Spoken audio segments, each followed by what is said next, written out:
when it's the two of us walking him, or we're both out and I have the leash or Greg has the leash, and I give him a command, sometimes he'll end up following the other person.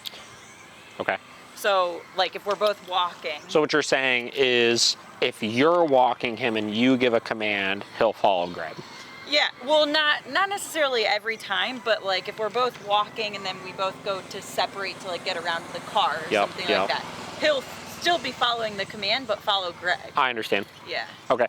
So. Or vice versa. Yeah. So that's normal. A lot of that comes down to, okay, how we're walking him when we're together. So let's say we're going for a walk. I'm Greg, you're you, and I have him. Do you typically walk on his right side, or do you walk like with him in between you guys? I would say it's not consistent. Okay. Yeah. Now, listen, it's not the end of the world, whichever way you do it, obviously, but let's say he's in between us. Every time you guys go to split off, he has to guess, wait a minute, which one do I follow, right? So generally speaking, if I'm walking with somebody else and I have a dog, I have the person on the opposite side of me than the dog. Okay. Right? Because then it's pretty much impossible. Let's say we're walking and you need to veer off that way. There's no way he's going to think he needs to walk with you. Sure. You know what I mean? And if he does, it's a more blatant mistake that we can correct for, right? Okay. So some of that comes down to just being strategic about that.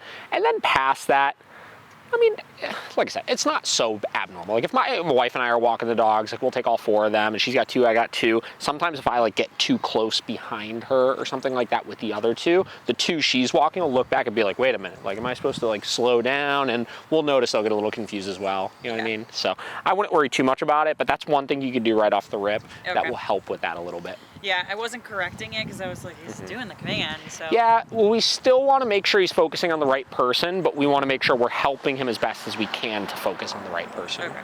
Nice, a little doodle, like so now keep in mind, right, so you said it was kind of difficult to have a conversation, stuff like that.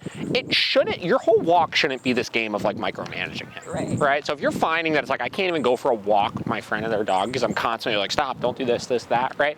You got to get a little more firm on him, you know? Like right now, like I gave him 2 corrections and now he's like, I got it. What were you at? I mean, again, I would rather correct 2 or 3 times higher and then just be done with it than have to nag him constantly. Are you getting this on tape? Can you send that to my husband? Thanks. Because you're going to see, right, so on that same topic, right, like, again, we'll probably need to correct him 1 or 2 more times because we haven't done a distracting environment like this, obviously. But I know you told me before, like, how stressful it was taking him to, you know, Van Aken and stuff like that, obviously, with people and stuff like that around. You're going to see, this is just going to be so much more enjoyable for everybody, him included, right? Yeah. Because even though we're correcting him higher, we're not going to have to nag him as much, and he'll be able to just enjoy himself without us being like, hey, you know? And we have done it a number of times, and you can tell that he gets to like a threshold. Sure. He's just like, I can't sit here anymore. But it's mostly just to get up. Yeah, like, it's just antsiness. You know what I mean? And the threshold is he's like, I'll tolerate this nagging, right, until I'm just over it and want to do my own thing. And the problem is he still thinks that he's going to win that. You know what I mean? Right. Yeah. So there's never a point that you're like, okay, he's been sitting here for a long time. Because it was sitting there for like 2 hours at one point. Well, I mean, yes and no, right? I mean, like, short answer, no, because, I mean, even I tell the example, we went 2 years ago back to Connecticut for Thanksgiving to see my wife's family. We took 2 of our dogs, and while we had Thanksgiving dinner, it was probably 3.5 hours our dogs held a bed stay for that whole time, right? You know, if he's sitting, let's say we're at a park bench for 2 hours, right? And I have him in a sit position, right? Or a down position, like he's just gonna fall asleep after a while. Yeah. You know what I mean? So like, I really don't think it's too long. Yeah. Now, I'm gonna be empathetic to like, you know, I'll let him stretch his legs every now and then, but I'm not gonna not do it because he can't do it, right? And that's what it was. When we got up, it was mostly just to like fix his position. Sure. But then got right back in it. I do get nervous still about kids coming up to like. Well, kids still shouldn't come up to him. No, they shouldn't. Yeah. I think like I'm like hyper aware of small children because sometimes they'll run up and like not ask or their parents can't stop them in time.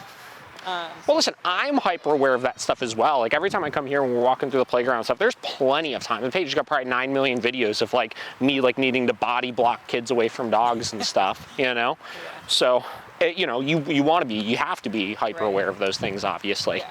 Now, I don't think he's gonna like maul the child if they come up to him, obviously, but like he definitely is uncomfortable by those types of things. So based on where he's at in his training Okay. now, Yep. do you feel like there Okay. were situations like when he had his previous fight, Yep. or if someone were to come up and he was like kind of reactive before, do you think that he would still be acting that way, or he's like It over depends. There's not ever really, here you go. Okay. There's not really ever like an over it thing, you know what I mean? Like, you know, you're always going to be aware of those types of things. But yeah, I mean, you could tell just in general, him being out and about places like this, he's like 10 times more comfortable around people. Even you waiting in the lobby and stuff, like he's like chill, right?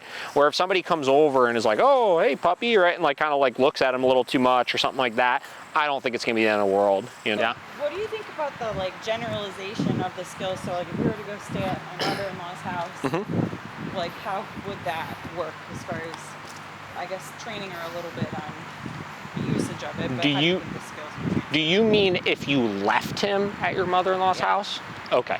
So generalization to other people as far as getting your dog to listen to them, the only thing it's contingent on is does that person know how to give and enforce commands, and does that person care about giving and enforcing commands, right? So if I have somebody, like when we have dogs board with us, right, any of our staff can take them out and get them to do A, B, C, or D because they know the language, they know the communication we use, and they know how to enforce it, right? When I go out of town and leave my dogs with my parents do not know how to do those things, and they have no interest in learning how to do those things, right? So, I don't care, you know what I mean? Like, I'm not, my dog's behavior is not contingent on my parents reinforcing it while I'm out of town, Okay. right? Because they know the second they see me again, I'm gonna enforce everything the same as always, right? So it depends on, like I said, if they want to do some of it, like if they're like, you know, we'd love to go take him for walks and learn how you walk him, right? Hell yeah, right? Show them how to do it, show them how to use the e-collar and stuff like that, and it'll generalize very, very well as long as they're communicating clearly to him. So when he comes back to us, you don't think that that would all just... Now, I mean, you may see like a day of like, he's getting back in the groove, right? But I'll tell you, like my dogs know the second that they see me, even if they had been getting away with barking out the window and this and that for the last week and a half, they know the second I'm around again, it's not gonna fly, you know? Yeah. Because training is about like what we resemble to our dog, you know what I mean? It's, you know, it's one of those, everybody asks me that question, is like, you know, like this person watches them and I need them to listen to them. It's like, well, like, he's only gonna listen as much as they make him, you know what I mean? Yeah. Training is, you know, it's a relationship thing, right? So if he doesn't have this relationship with them where he knows what they're gonna enforce and what they're not gonna enforce, there's no reason for him to listen, you know?